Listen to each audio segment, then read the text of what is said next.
Hello everyone! Good morning! So karon magama ko og canvas kay niapil na sad ko sa isa ka art exhibit sa Tagbilaran. So need man mo gama kay I need 3 pieces of 24 by 24 na canvas. So kinahanglan maningkamot ko sa tani maglagari na punta. So, muna siya guys. All around na lang yung taani.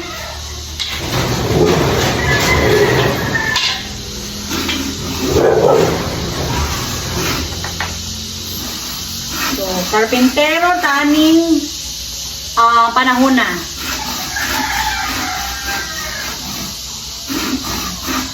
So, lagari para makagama og frame sa canvas.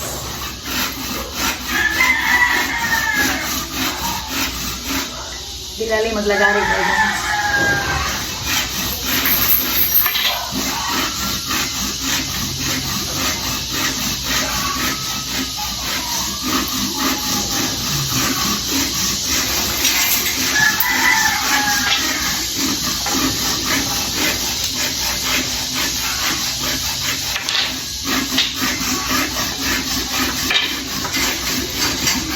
So kani siya guys, dapat gamitan og gamay nga lagari, di siya pwede og dako kay malain ang iyang agi. So nang gamay na lagari ang gigamit.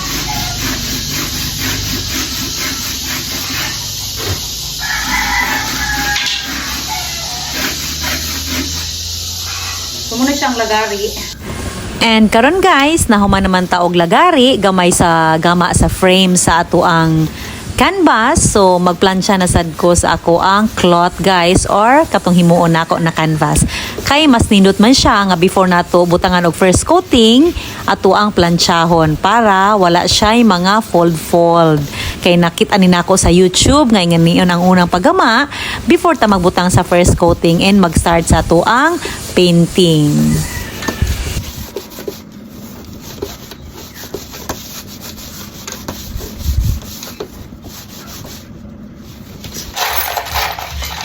Hello guys! So, muna ni ang nalagari nga kahoy. So, naglagari ta og upat ka buok para frame. And, muna ni ang gikagawasan sa frame. Nga, butangan nato sa cloth. And karon nahuman naman ta og gama sa tong canvas, magbutang nako sa ako ang first coating guys para ako anang paugahon and maka-start nako gama sa ako ang artwork.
nahuman na kita guys, sa mo ni ako ang gigama.